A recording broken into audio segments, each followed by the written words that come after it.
Assalamualaikum warahmatullahi wabarakatuh. Perkenalkan, nama saya Lida Salsabila dengan NIM 24021450044. Saya dari kelompok 3. Saya akan menjelaskan mengenai teori masuknya Islam di Indonesia. Perjalanan masuknya Islam ke Nusantara adalah kisah yang kaya akan misteri, perdagangan, dan budaya. Melalui berbagai teori historis, kita dapat memahami bagaimana agama Islam menjadi bagian integral dari identitas Indonesia. Ada 4 teori utama masuknya Islam ke Nusantara. Yang pertama, teori Gujarat. Pedagang dari Gujarat, India, abad ke-13. Yang kedua, teori Arab. Jemaah haji dan pedagang Arab sejak abad ke-7. Yang ketiga, teori Persia. Pedagang Persia dengan pengaruh budaya Syiah. Yang keempat, teori Cina. Pedagang Muslim Tiongkok di jalur maritim. Teori Gujarat yaitu jejak pedagang India di Samudra Pasai. Dikemukakan oleh G.W.J. Drewes dan dikembangkan Snow Hurgroj. Bukti kuat ditemukan dalam makam Sultan Malik As-Soleh pada tahun 1297 Masehi di Aceh yang bercorak arsitektur Gujarat. Hubungan dagang yang kuat melalui Selat Malaka dan Pelabuhan Barat Sumatera menjadi jembatan penyebaran Islam ke Nusantara. Kerajaan Samudra Pasai berkembang sebagai pusat Islam pertama di Indonesia. Pelabuhan strategis ini menjadi rumah bagi ribuan pedagang Muslim yang kemudian menyebarkan ajaran Islam ke seluruh wilayah. Perdagangan rempah-rempah menjadi katalis penting dalam proses Islamisasi Nusantara. Teori Arab atau Mekah. Islam dari Tanah Suci ke Nusantara. Pendukung teorinya T.W. Arnold Buya Hamkah dan sejarawan terkemuka lainnya. Pendukung teori ini dengan bukti historis yang kuat dari arsip dan sumber primer. Permukiman Arab di pantai barat Sumatera sejak 674 Masehi dan penemuan nisan Syekh Rukunuddin 672 Masehi membuktikan kehadiran komunitas Arab di Nusantara sejak periode awal. Jamaah haji dan peziarah yang kembali dari Mekah membawa ajaran Islam yang murni. Mazhab Syafi'i yang dianut kerajaan Samudra Pasai berasal langsung dari Mekah dan Mesir.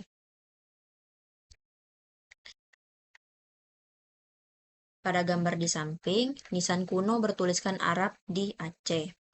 Simbol material awal masuknya Islam di Nusantara, batu nisan ini menceritakan kisah peziarah, pedagang, dan penebar agama yang meninggalkan jejak abadi di tanah Indonesia. Setiap tulisan Arab adalah bukti nyata dari koneksi spiritual dan perdagangan dengan dunia Muslim. Teori Persia, yaitu pengaruh budaya dan Syiah di Nusantara. Perayaan di Sumatera Barat menunjukkan kesamaan dengan peringatan Asyura dari tradisi Persia. Pengaruh linguistik. Kaligrafi dan istilah bahasa Persia tertanam dalam budaya Islam Indonesia membuktikan interaksi budaya yang mendalam.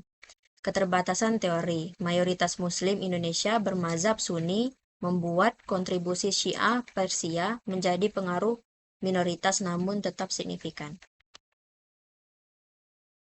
Teori Cina, yaitu jalur pedagang Muslim Tiongkok. Teori ini dikembangkan oleh Hamka dan Kong Yuanzi. Teori ini menekankan peran komunitas Muslim Tiongkok dalam penyebaran Islam ke seluruh Nusantara menjadi jalur maritim yang terorganisir.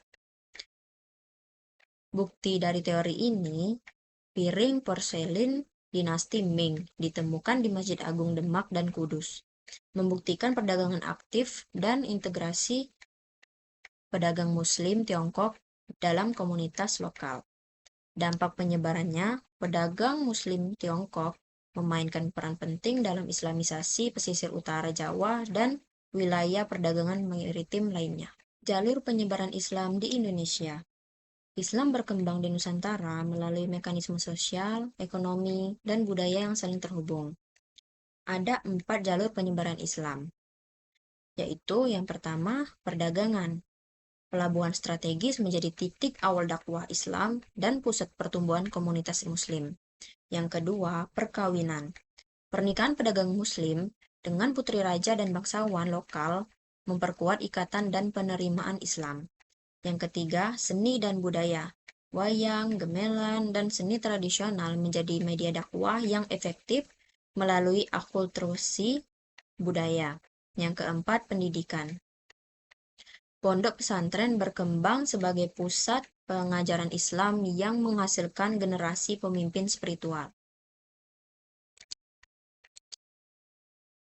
Wali Songo menggunakan wayang untuk menyebarkan Islam di Jawa. Strategi dakwah yang inovatif dan inklusif.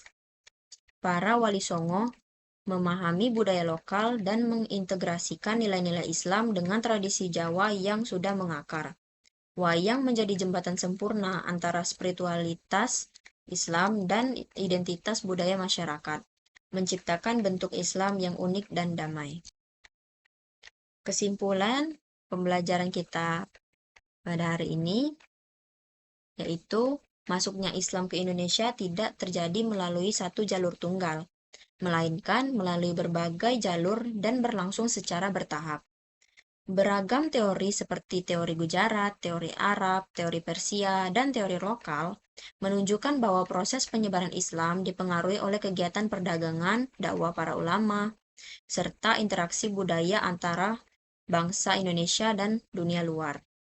Semua teori tersebut saling melengkapi dan menggambarkan bahwa Islamisasi di Nusantara berlangsung secara damai, adaptif terhadap budaya lokal, dan memberikan pengaruh besar terhadap perkembangan peradaban Indonesia.